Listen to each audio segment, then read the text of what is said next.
La prison de Northbridge, perdue au milieu des marécages de Louisiane, semblait encore plus silencieuse la nuit.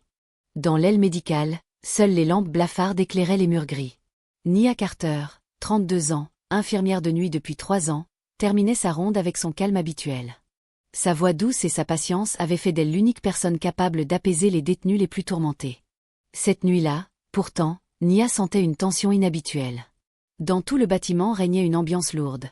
Le couloir de l'aile accueillait un détenu promis à l'exécution à l'aube. Chaque pas semblait peser davantage sous le poids de cette réalité.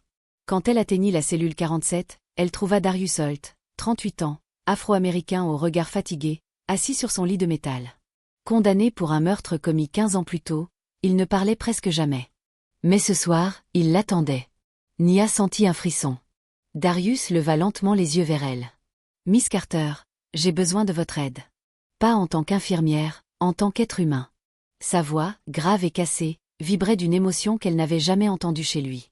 Il glissa une petite enveloppe pliée, soigneusement protégée, entre les barreaux. « C'est pour la veuve de l'homme que j'ai tué. Elle mérite la vérité.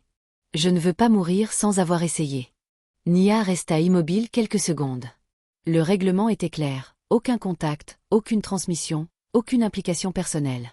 Mais dans les yeux de Darius, elle ne voyait ni manipulation ni menace, seulement la peur d'un homme à la fin de sa vie. « S'il vous plaît, murmura-t-il. » Le bruit lointain d'une porte métallique claqua dans le couloir. Nia referma discrètement la main autour de l'enveloppe. Son cœur battait plus vite. Elle savait qu'accepter signifiait risquer son travail, peut-être même sa liberté. Pourtant, quelque chose en elle refusait de tourner le dos à un dernier geste de vérité.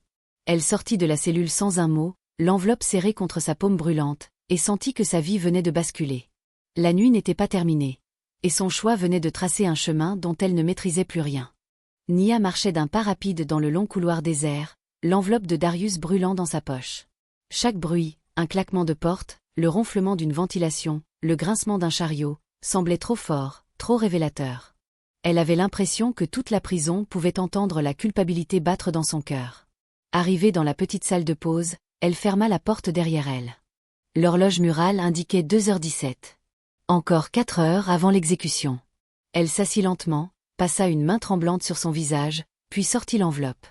À l'encre noire, une seule mention. Pour Mrs. Evelyn Brooks. Un nom qui vibrait de douleur rien qu'à le lire. Elle ne savait rien de cette femme, sinon qu'elle avait perdu son mari à cause de Darius Holt. Devait-elle vraiment devenir le lien entre eux? La porte s'ouvrit soudain, faisant sursauter Nia. C'était Officer Malik Johnson, 40 ans, un gardien imposant à la barbe soigneusement taillée. Il la connaissait depuis longtemps, et il sentait toujours quand quelque chose n'allait pas. « Nia? Ça va? » « Oui, juste un peu fatigué. » Il l'observa un instant. Son regard glissa vers sa poche, où l'enveloppe formait une légère bosse. Nia se redressa aussitôt. « Tu es sûre? On dirait que tu as vu un fantôme. » Elle força un sourire. « La nuit est longue, Malik, tu sais comment c'est. » Il hocha la tête puis referma la porte, mais ses yeux disaient qu'il n'était pas convaincu. Restée seule, Nia sentit son souffle devenir plus court. Elle ouvrit enfin l'enveloppe. À l'intérieur, une feuille pliée en 3. L'écriture était hésitante, mais les mots frappaient comme des coups de marteau. « Je n'ai jamais voulu qu'il meure. Je voulais seulement qu'il arrête de me frapper. J'ai menti pendant le procès. J'ai caché ce qui s'est réellement passé. » Nia relut plusieurs fois. Darius, innocent? Ou coupable? Mais pas comme la justice l'avait décidé? La salle semblait tourner autour d'elle. À cet instant, l'interphone grésilla. Infirmière Carter, présence requise au bloc C, urgent. Son cœur tomba dans sa poitrine. Cette nuit devenait un piège. Elle rangea la lettre dans son sac, se leva d'un geste déterminé. Elle connaissait maintenant la vérité. Et si elle décidait de la garder pour elle, alors Darius mourrait avec son secret. Mais si elle décidait de remettre la lettre à Evelyn Brooks, elle risquait tout. Nia inspira profondément et marcha vers le bloc C. Elle venait de franchir un point de non-retour. Le moteur de la voiture de Nia ronronnait doucement alors qu'elle quittait la prison, l'enveloppe de Darius posée sur le siège passager. La route était noire, interminable, bordée de marécages et de cyprès aux branches tordues. 3 heures jusqu'à Eastwood, petite ville paisible et endormie. 3 heures à penser à ce qu'elle allait dire à Evelyn Brooks, la veuve d'un homme que Darius avait tué, ou qu'il avait peut-être seulement blessé. Chaque kilomètre avalé semblait la rapprocher de son propre dilemme moral. Pouvait-elle vraiment livrer cette lettre et risquer son emploi, sa réputation, sa carrière entière? Et surtout, que ressentirait Evelyn en recevant un message d'un homme qui avait bouleversé sa vie à jamais? Nia sortit la lettre, la regarda sous la faible lueur du tableau de bord. Les mots soigneusement tracés reflétaient 15 ans de remords. Darius y racontait sa vie derrière les barreaux, les nuits blanches passées à se demander si Evelyn allait bien, son implication dans les programmes éducatifs pour les détenus, sa foi retrouvée et ses efforts pour réparer le mal qu'il avait fait.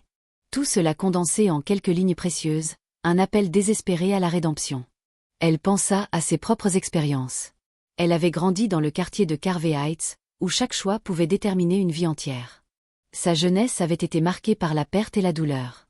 Cette lettre la frappait comme un miroir, un homme qui cherchait le pardon, une femme qui avait vécu avec la perte, et elle, le témoin silencieux de ce chemin. À mi-parcours, elle s'arrêta pour une pause, respirant l'air frais et humide. Le cœur battant, elle réalisa qu'elle pleurait sans s'en rendre compte. Des larmes silencieuses, mêlées de peur et de compassion. Elle serra l'enveloppe contre elle. Ce n'était plus seulement la demande d'un détenu, c'était la possibilité de soulager 2 cœurs brisés. Reprenant la route, les lumières des maisons se faisaient plus fréquentes. Elle traversait maintenant des quartiers où la vie semblait normale, insouciante. Des enfants jouaient à vélo sous l'éclairage des lampadaires, des femmes accrochaient leur linge aux cordes, des hommes préparaient le café. Nia se demanda comment Evelyn vivait dans ce monde sans savoir que, depuis 15 ans, quelqu'un pensait à elle chaque jour. Chaque minute qui passait rapprochait Nia du moment où tout changerait. Pour Darius, pour Evelyn, pour elle-même. La route semblait interminable, mais elle avançait avec détermination. Se franchit les portes de la prison, le bâtiment semblait immobile, comme suspendu dans le temps. Les gardiens et le personnel nocturne étaient concentrés sur leurs tâches, mais Nia savait que l'heure approchait. Elle se dirigea vers le bloc C, où Darius attendait dans sa cellule, le regard sombre mais attentif. À sa vue, ses yeux s'illuminèrent d'un mélange d'espoir et de peur. « Vous l'avez trouvé ?» murmura-t-il. Nia hocha la tête et tendit la lettre. Elle dit qu'elle vous pardonne. Et elle croit que David vous aurait pardonné aussi. Darius prit la lettre avec des mains tremblantes. Il ferma les yeux, laissant les mots de pardon pénétrer dans son cœur meurtri. Pour la première fois depuis 15 ans, un vrai sourire traversa son visage, un mélange de gratitude, de soulagement et de rédemption. Quelques minutes plus tard, les gardiens vinrent chercher Darius pour son exécution. Nia resta à l'écart, observant de loin, mais sachant qu'elle avait été le lien entre le passé et la paix.